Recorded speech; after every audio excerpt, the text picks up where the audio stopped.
What is going on, everyone, and welcome back to the channel. This is honestly insane. I cannot believe the things that I have seen the past couple of days when it comes to the stock market. We have seen Nokia, a stock with a $1+ billion float, halting up, running up over 30+% intraday. We've seen stocks like GameStop, AMC halted up and down. We've even had brokers literally not allow people to trade those stocks.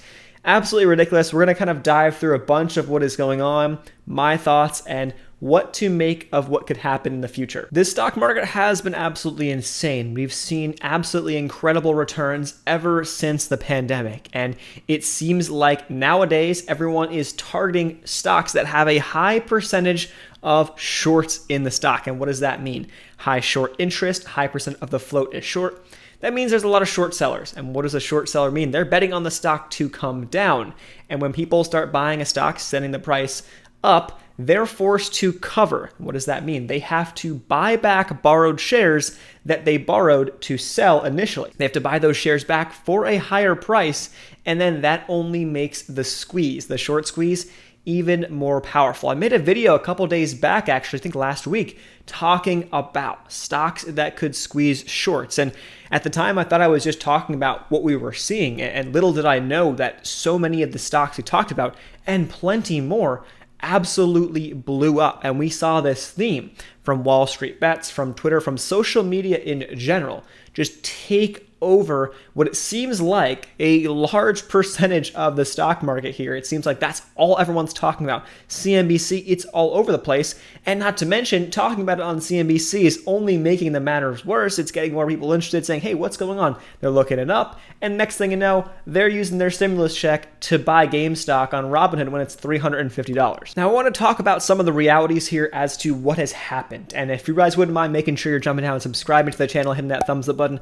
and that is all I ask. I appreciate every single one of you guys who has been here since day one and who is joining us now. So with that said, the market opens up today and I saw this coming 100%. I was like, you know what? Let me just make sure that I'm selling what I want to sell. I have some orders set ahead of time, because when we have a lot of craziness, when we have a lot of volatility, when we have a lot of volume, we be seeing AMC trading, 100 million shares or something like that in the pre-market hours, ridiculous amounts of shares being traded on GameStop. When you see that happen, we've seen time and time again, volatility, brokers go down. And what does that mean? Sometimes you'll see the broker glitch. Sometimes you literally won't even be able to open the app. And a lot of people saw that with TD Ameritrade, Thinkorswim.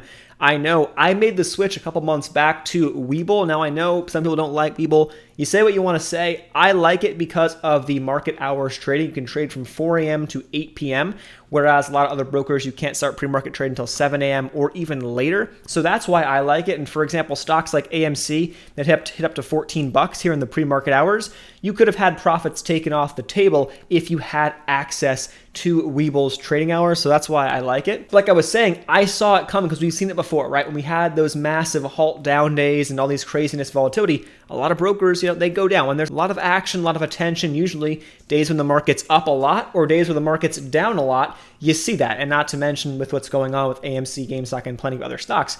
We saw that today and I saw it coming. I know a lot of people who had TD Ameritrade who were not able to sell options they had on AMC.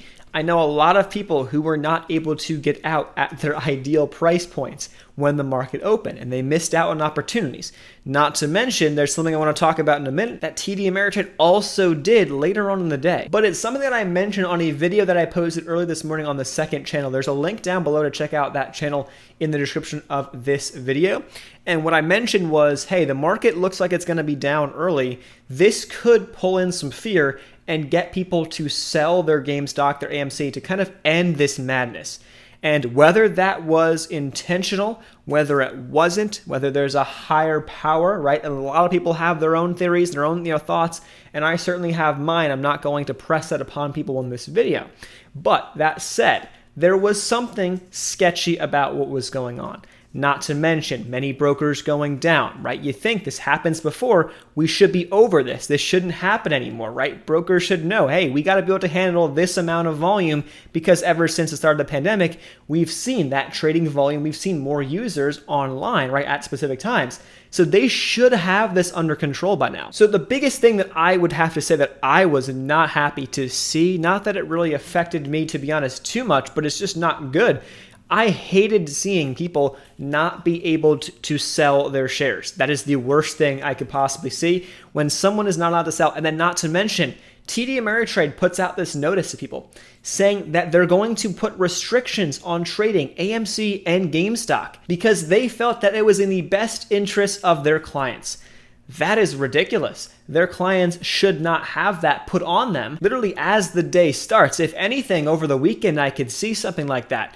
But during the day, during the market hours, that was kind of ridiculous. And I just don't like that. You're starting to restrict what people can trade. You're manipulating the market because there's a lot of people who use TD Ameritrade. A lot of people who are day traders, who are swing traders, who are, part-time traders who just do this for fun. A lot of people use it. It's one of the more kind of user-friendly, I guess, brokers. It does have a lot of issues. It goes down here and there. But that said, that is kind of starting to cross a fine line. And when that happens, I think it's only going to make matters worse because ultimately, what are we seeing here with all this stuff? We're seeing the revenge of the retail trader. So we're retail traders, right? It's retail versus institutional. Institutional is the big money. Traditionally, retail always is going to lose. Institutions are the ones that are able to short these stocks, bring them down. And then there's all the theories of, hey, you're going on and you're putting on a big short position or a long position on this stock. Then you're going on CNBC, you're talking to your hedge fund friends, you're talking to this guy, and then you're talking about how good or bad the stock is, leaving you to end up making money in the end. Not to mention, you guys use Robinhood. Robinhood is going to sell your order history. It's going to sell your information, right, that you put in order. It's selling that information to someone. That's how they make some money. They're selling that information. Then there are people who are using that information, right, big money, who are able to get in just before you and able to sell just before you because they know it's coming before it happens.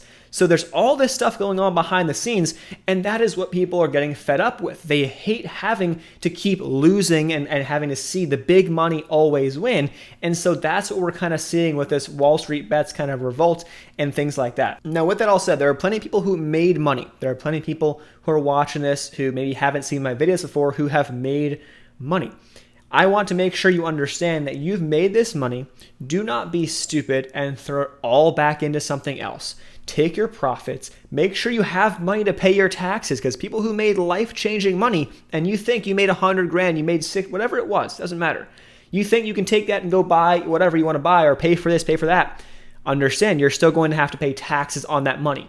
Understand that. Don't be stupid. It was an awesome win. But on the flip side, there are people who also lost money, right? Trading is a zero-sum game. So someone's going to win, someone's going to lose. Someone's buying when you're selling, right? Someone's selling when you're buying, right? So at the end of the day, there are going to be people who lose. Even if you were to be buying GameStop at $200 yesterday, and let's say it dips down and you freak out and so you sell it at $175. Okay, yeah, you took a little bit of a loss, and then guess what? Within the next couple hours, the thing's back over 300, and you're like, now what? So there are people in that boat as well who lost money that way, not just on GameStop, BlackBerry, I'm sure people did it on AMC, and I'm sure I can see how it happens.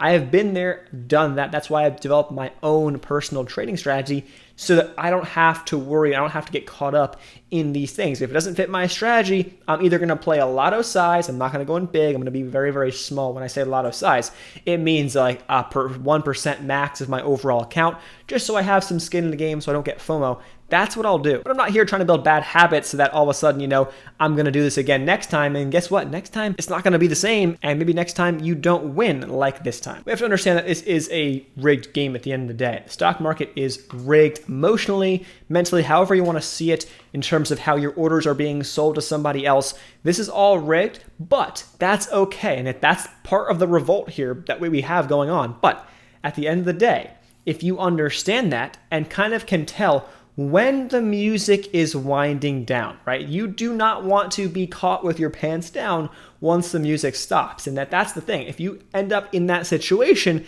that's how you lose. Once you know how the game is rigged, how it's played, you're going to have your wins, you're going to have your losses, but you're going to put yourself in a better situation. You're going to put yourself in a better situation to come out on top because you have the experience and you know going in the game is rigged. So don't underestimate your position sizing. Please, please don't do that. I am someone who is a proponent of 10% of my account as my max position size for one stock, and I average in. I buy a position, the stock drops towards support, I'll buy some more. I will average into that position. That's personally how I do it. Everyone's got their own style of risk management based on experience, based on what you do, your own rules and whatnot. And I encourage you to still follow those and still take risk management into account. That is one of the biggest things for longevity in this game. And at the end of the day, it's fun to make a ton of money super fast, but if you're going to end up blowing that next week or next year, I don't think that that is ultimately what people want to do. Use this as an opportunity to see the potential that you have, but also to rein yourself in, develop good habits, develop good rules, and you could consistently profit and beat the market. It's something that we talk about here a lot on the channel, so I highly recommend, highly encourage you to jump down and subscribe if you have not done so already. I appreciate you guys so much for watching. Let me know in the comment section down below what you think of everything that is going on right now, any stocks you did well on, what you think of kind of the overall space, how the game is rigged, what your thoughts are on that. And if you have not done so already, go down and sign up for Webull. You're going to get 4 free stocks when you deposit $100. I know there's a lot of people with TD Ameritrade. Go and check out Webull. I have a link down below for an awesome sign-up bonus. But at the same time, you're going to get access to extended hours trading. And at a minimum, I would recommend you have a couple brokers. So if things go wrong on one, you always have at least something to fall back on. That's my recommendation. Hopefully you guys take that into account. Hopefully it's helpful in some way. Any other resources and links down below, check those out. They're there to help you, and I will see you guys in the next video. Peace.